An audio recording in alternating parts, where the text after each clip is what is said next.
श्रावण शुक्ल पक्ष एकादशी व्रत कथा। श्री युधिष्ठिर कहने लगे कि हे भगवान, श्रावण शुक्ल पक्ष एकादशी का क्या नाम है? व्रत करने की विधि तथा उसका महात्म्य कृपा करके कहिए। मधुसूदन कहने लगे कि इस एकादशी का नाम पुत्रदय है। अब आप शांतिपूर्वक इसकी कथा सुने, जिनके सुनने मात्र से वाजपेयी यज्ञ का फल मिलता है। द्वापर युग के आरंभ में महिष्मती नाम की एक नगरी थी, जिसमें महिषजीत नाम का एक राजा राज्य करता था। लेकिन पुत्रहीन होने के कारण राजा को राज्य समुदायक नहीं लगता था। उसका मानना था कि जिसके संतान न हो, उसके लिए यह लोक परलोक दोनों ही दुखदायी होते हैं। पुत्र सुख की प्राप्ति के लिए राजा ने अनेक उपाय किए, परंतु राजा को पुत्र की प्राप्ति नहीं हुई। वृद्धावस्था आती देखकर राजा ने प्रजा के प्रतिनिधियों को बुलाया और कहा, हे प्रजाजनों, मेरे खजाने में अन्याय से उपार्जन किया हुआ धन नहीं है। न मैंने किसी देवताओं और ब्राह्मणों का धन छीना है, किसी दूसरों की धरोहर भी मैंने नहीं ली। प्रजा को पुत्र के समान पालता रहा मैं।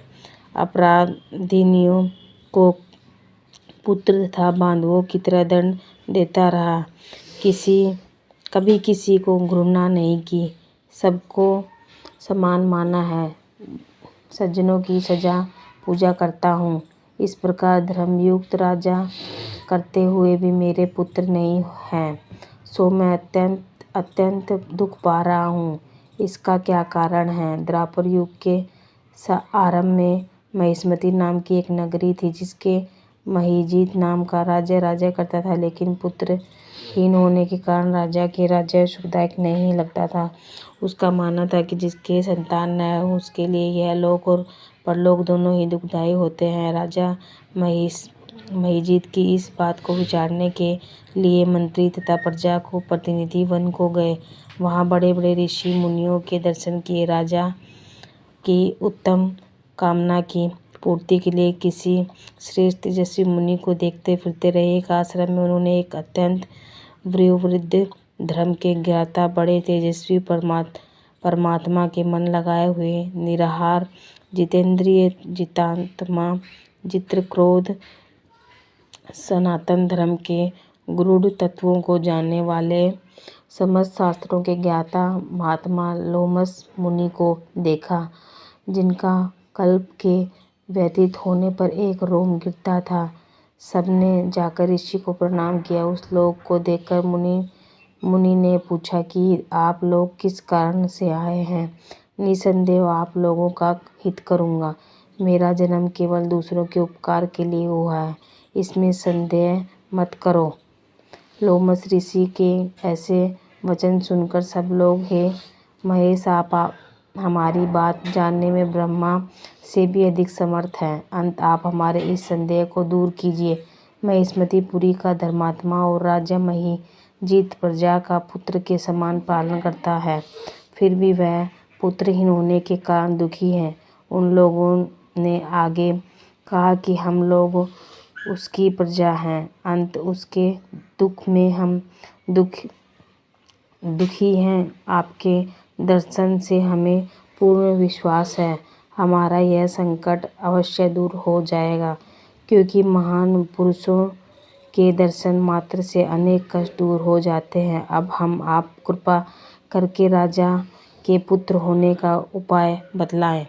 वहाँ वृत्तांत सुनकर ऋषि ने थोड़ी देर के लिए नेत्र बंद किए और राजा को पूर्व जन्म का वृत्तांत जानकर कहने लगे कि यह राजा पूर्व जन्म में एक निर्धन वेश्या था। निर्धन होने के कारण इसने कई बुरे कर्म किए हैं।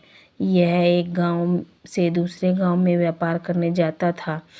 एक समय ज्येष्ठ माह के शुक्ल पक्ष की द्वादशी के दिन मध्याह्न के समय जबकि वह 2 दिन से भूखा प्यासा था, एक जलाशय पर जल पीने गया था। उसी स्थान पर एक तत्काल की ब्याही हुई प्यासी गौ जल पी रही थी। राजा ने उस प्यासी गाय को जल पीते हुए हटा दिया और स्वयं जल पीने लगा।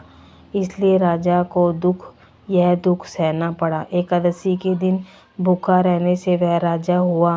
प्यासी गौ को जल पीते हुए हटाने के लिए कारण पुत्र वियोग का दुख सहना पड़ रहा है।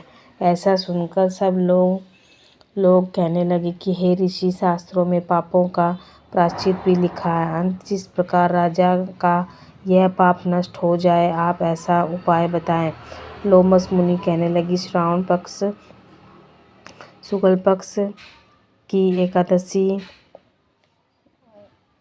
को, जिसे पुत्रदा एकादशी भी कहते हैं, तुम सब लोग वहाँ व्रत करो और रात्रि को जागरण करो, तो इससे राजा का पूर्व जन्म का पाप अवश्य नष्ट हो जाएगा। साथ ही राजा को पुत्र की अवश्य प्राप्ति होगी। लोमस ऋषि के ऐसे वचन सुनकर मंत्रियों सहित सारी प्रजा नगर को वापस लौट आई और जब श्रावण शुक्ल पक्ष एकादशी आई तो ऋषि का आज्ञानुसार सबने पुत्रदा एकादशी का व्रत और जागरण किया। इसके पश्चात द्वादशी के दिन इसके पुण्य का फल राजा को दिया गया। उस पुण्य के प्रभाव से रानी ने गर्भ धारण किया और प्रसव काल समाप्त होने पर उसके यहाँ एक बड़ा तेजस्वी पुत्र उत्पन्न हुआ। इसलिए हे राजन, इस श्रावण शुक्ल पक्ष एकादशी का नाम पुत्रदा पड़ा। अंत संतान सुख की इच्छा हासिल करने वाले इस व्रत को अवश्य करें।